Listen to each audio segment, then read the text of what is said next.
کہ آج تو پاکستان کے جو مسائل ہیں، ظاہر سی بات ہے پاکستان کے مسائل کی جب ہم بات کرتے ہیں تو معیشت، پاکستان کے عوام جو سفر کرتے ہیں اور اس فلڈس کے آنے کی وجہ سے جو اور سفر کریں گے اس کو تھوڑا سا کور کریں گے. لیکن اس سے پہلے چونکہ وزیر اعظم صاحب نے کل چین میں تقریر کی اور پوری دنیا کو یہ بتایا کہ جب سے انہوں نے پرائم منسٹر بنے، یعنی کہ اپریل 2022 سے پاکستان میں کرپشن ہی نہیں ہوئی.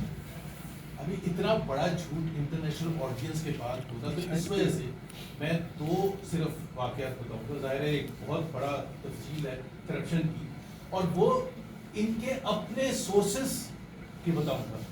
اکاؤنٹنٹ جنرل آف پاکستان کی 2 رپورٹس ہیں. ایک انہوں نے ویٹ سکینڈل پر پارلیمنٹ میں سبمٹ کی، وزیر اعظم کو سبمٹ کی، اور اس میں یہ بتایا گیا کہ 300 بلین روپے کی کرپشن ہوئی ہے. 300 بلین روپے کی، اور ہمارے وزیر اعظم صاحب کہہ رہے ہیں کہ کرپشن کی کوئی نہیں ہوئی. میرا خیال ہے ان کو ڈکشنری کھول کے کرپشن کا کے میننگ سمجھنے کی ضرورت ہے کہ کرپشن کہتے ہیں کتنے. کرپشن کہتے ہیں جو اشرافیہ کی، فیصلہ سازوں کی جیبوں میں جاتا ہے. اور اس کی سب سے بڑی ایگزامپل ایک اور جو بڑا اسکینڈل ہے، شوگر اسکینڈل، جس میں 300 بلین، اور یہ again accountant general of Pakistan نے پارلیمنٹری کمیٹی میں جا کے بتایا کہ یہ جو ریسنٹ پرائس انکریزز ہوئی ہیں اس کی وجہ سے 300 بلین روپے شوگر مل اونرز کی جیبوں میں گیا ہے. شوگر مل اونرز ہیں کون؟ سارے کے سارے وہ ہیں جو کہ فیصلہ سازی کرتے ہیں، جن کی حکومت ہے، جو وزیر اعظم کے بیٹے ہیں، خود جہانگیر ترین ہیں، چودھریز ہیں، I mean you name it، زرداریز ہیں، سارے کے سارے شوگر مل اونرز ہیں. 300 بلین اکاؤنٹنٹ جنرل نے کہہ دیا، اور وزیر اعظم صاحب نے ہڑپ کر کے ان کو پتہ ہی نہیں کہ 300 بلین گئے کہاں ہیں. اور انہوں نے یہ وعدہ کیا تھا قوم کے ساتھ جب یہ شوگر اسکینڈل سامنے آیا ہے کہ میں کنفرنٹ کروں گا شوگر مافیا کو. اس کو 2 مہینے ہو گئے اس بات کو، کوئی ایکشن نہیں کیا. تو جب آپ یہ باتیں کرتے ہیں نا کرپشن کی، ایک اور میں چونکہ یہ ریسنٹ واقعہ اور بڑا کنسرن ہے، آپ کو پتہ ہے کہ آئی پی پیز کے حوالے سے جو پاکستان نے جو بوجھ اٹھایا ہے، صرف میں آپ کو بتا دوں کہ 8.4 ٹریلین روپیز 10 سال میں ہم نے کیپیسٹی پیمنٹس، یعنی کہ ہم نے یوز نہیں کی بجلی، خریدی نہیں بجلی، لیکن چونکہ ایگریمنٹ ایسا تھا تو 8.4 ٹریلین روپیز اوور 10 ایئرز ہم نے دیا. اب انہوں نے ای سی سی نے ایک اپروو کیا ہے پیٹرولیم پروڈکٹس کی شپمنٹ کے لیے 1 ٹن بن رہا ہے پائپ لائن، اس کا ٹھیکہ دیا ہے. پہلی چیز بغیر بڈنگ. کون سا اصول کہتا ہے کہ بغیر بڈنگ کے ہونا چاہیے؟ جو پرائس آگے سے آ گئی، اب میں ان کمپنیز کا نام نہیں لینا چاہتا جو کمپنیز فورن کمپنیز بھی انوالوڈ ہیں، آپ نے بڈنگ بھی نہیں کرائی. بڈنگ کراتے تو پرائس آپ کو اچھی ملی. کیا ایک ہی کمپنی تھی پوری دنیا میں جو کہ اس کو ٹھیکہ دینا تھا؟ دوسری بات، آپ نے اس کی ری پیمنٹ جو ڈالر بیسڈ کر دی ہیں. پھر وہی آئی پی ٹی والا پرابلم، آدھی سے زیادہ انویسٹمنٹ آپ کی روپیز میں اور ریٹرن ڈالرز میں کمٹ کر دی. یہ کون سی دنیا کا اصول ہوتا ہے؟ اور پھر کہہ رہے کرپشن نہیں ہے. یہ اسی چیز نے اپروو کر دیا. اب یہ کابینہ میں جانے والا ہے. اس وجہ سے ہم کہہ رہے ہیں کہ بھائی اچھا اس میں بھی وہ کلوز ہے جو کیپیسٹی پیمنٹ والا تھا کہ شپمنٹ ہو یا نہ ہو آپ کو پیمنٹ کرنی. ابھی آپ ایک مشکل بحران سے نکلے نہیں ہیں، آپ ایک دوسرے مشکل بحران میں قومیں سیکھتی ہیں کہ بھائی ہم نے جو غلطی کی تھی. ابھی سب کوئی بھی اون نہیں کرتا آئی پی ایگریمنٹ کو کہ جو کیپیسٹی پیمنٹس ہمیں کرنی پڑی. Again I am repeating 8.4 trillion. یہاں اب ایک اور آپ ایگریمنٹ کر لیا آپ نے، ای سی سی نے اپروو بھی کر دیا، economic coordination committee of the cabinet. اب میں اور چوتھا جو ایگزامپل ہے، خود میرا خیال ہے خواجہ آصف کی اگر وہ فلور آف دی ہاؤس میں سن لیتے وزیر اعظم، تو وہ خود اپنے سیالکوٹ کے بارے میں کہہ رہے ہیں کہ کتنی کرپشن ہو رہی ہے. خواجہ آصف کہہ رہے ہیں، ہم نہیں کہہ رہے. تو وزیر اعظم صاحب کو یہ یاد دلانے کی ضرورت ہے this is one of the most corrupt. ہاں کیونکہ آپ نے میڈیا کو اتنا کنٹرول کیا ہوا ہے، اس وجہ سے وہ کرپشن کی کہانیاں اس طرح سے نہیں آتی جس طرح سے پہلے آتی تھی. دوسری چیز ہے فلڈس کے حوالے سے، میں اس میں نہیں جاؤں گا کہ فلڈس آئے، وہ ظاہر سی بات ہے ہم سب کو افسوس ہے.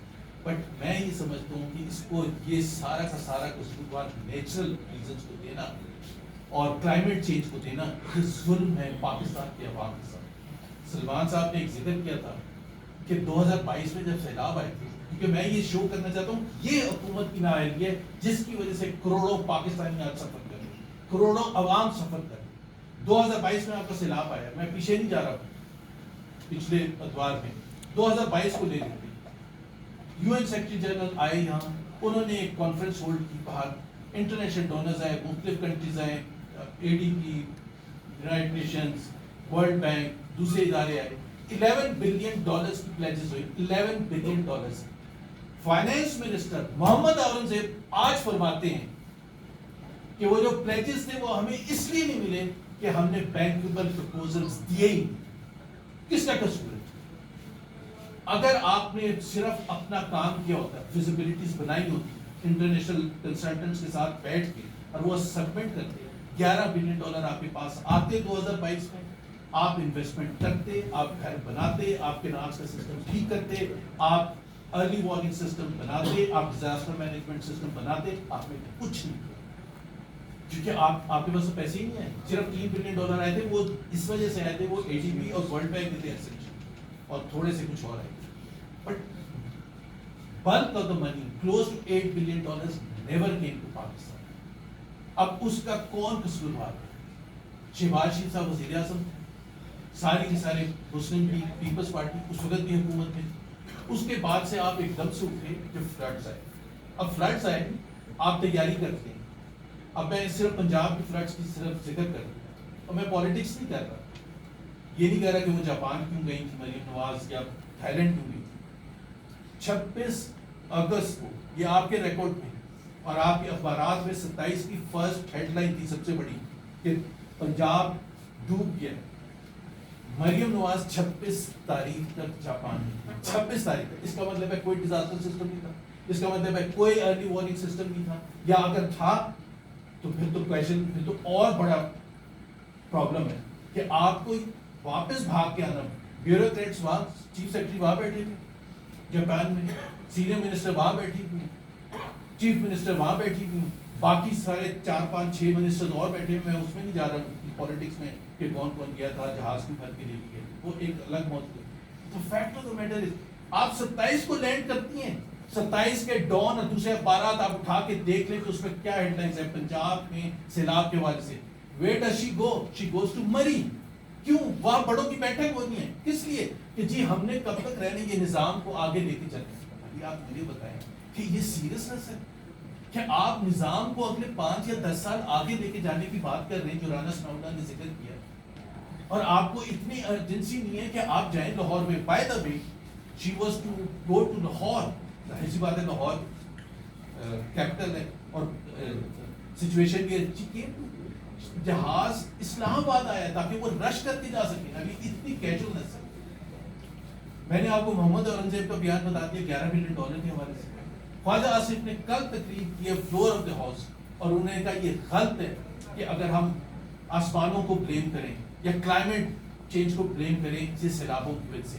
ہمارا قصور ہے, ہم نے وہ ایسے کام کیے, ہم نے وہاں اجازت دی کالونیز بنانے کی. یہ خواجہ آصف نے کہا ہے جہاں میں نہیں دینی چاہیے تھی, اور آپ کو بھی پتہ ہے کہ اس کے پیچھے کون کچھ رہا. مصدق ملک صاحب سینئر منسٹر, کلائمیٹ چینج کے منسٹر, انہوں نے جیو نیوز کے سامنے یہ کہا کہ ہزاروں لوگوں کو ہم نے مروا دیا بیکاز ہم نے کچھ ہاؤسنگ کالونیز کو بچانا تھا, اشرافیہ کو بچانا تھا. یہ this is his word, not my word. تو آپ خود سوچیں, اب یہ جو سیلاب آ گئی, جو تباہی ہوگی, اس کے اکنامک کانسیکوینسز کون برداشت کرے؟ پاکستان کے عوام, کروڑوں عوام برداشت کرے. پاکستان آلریڈی جو سچویشن میں غربت اس میں اضافہ ہوگا, آلریڈی 45% ہے جو پاکستان کی تاریخ میں سب سے زیادہ تھی. اب یہ تقریباً اگلے 6 مہینے میں آپ دیکھیں گے کہ 50% تک پہنچے گی. انمپلائمنٹ جو 22% ہے پاکستان کی تاریخ کی ہائیسٹ ہے. ظاہر سی بات ہے جب آپ کی اکنامک سچویشن جو خراب ہوگی, مزید خراب ہوگی جو ابھی ہے, اس میں پھر آپ 22% سے 30% پہنچے, 25% پہنچے, بٹ کم ہونے کا کوئی چانس نہیں. آپ کی گروتھ جو پچھلے 3 سال سے 1.62 ایوریج کر رہی تھی وہ مزید خراب ہوگی. اگر یہ سب 4 سال کا فورن ڈائریکٹ انویسٹمنٹ اتنا شور مچایا گیا, آج بھی چین بیٹھے ہوئے ہیں اور فورن ڈائریکٹ انویسٹمنٹ لے کے آئیں گے. درجنوں ملکوں کا دورہ کیا پچھلے 3-3.5 سال. آپ مجھے $1 کا فرق بتا دیں کہ کون سا لے کے آئے فورن ڈائریکٹ. $1 کا فرق بتا دیں, وہیں کے وہیں کھڑے ہوئے. تو آپ نے کیا یہ میں نے آپ کو بتا دیا. اور دوسری بات یہ ہے کہ جتنے اعداد و شمار ہے جو ایک ذکر کیا تھا سلمان نے اس کا ٹریڈ ڈیفیسٹ کا, پاکستان کی معیشت چل کس پر رہی ہے؟ پہلے بھی میں نے کہا ہمیشہ کہتا ہوں پاکستان کو لونز ملتے ہیں, پاکستان کے دوست ممالک رول اوور کرتے ہیں جو پیسے انہوں نے اسٹیٹ بینک میں رکھوائے تھے, اور پاکستان کے ورکرز جو ہیں وہ خون پسینے کی کمائی کر کے ریمیٹنس کے ذریعے ایکسپورٹ تباہ حال ہے. ابھی نمبرز جو آئے ہیں جس کی وجہ سے ٹریڈ ڈیفیسٹ بڑھا ہے, $6 بلین صرف دو مہینے میں ٹریڈ ڈیفیسٹ, یعنی کہ الارمنگ انکریز ہے, یعنی کہ ایکسپورٹس نہیں بڑھ رہی ہیں اور امپورٹس $11 بلین 2 مہینے میں ہو گئی. تو اگر یہی ٹرینڈ رہے گا تو آپ سوچیں ہم we are back to square one, جہاں سے ہم نے شروع کیا تھا. کرنٹ اکاؤنٹ ڈیفیسٹ بھی اوپر جائے گا, ٹریڈ ڈیفیسٹ بھی اوپر جائے گا, اور ظاہر ہے اس سے جو بھی مشکلات آتی ہیں اکانومی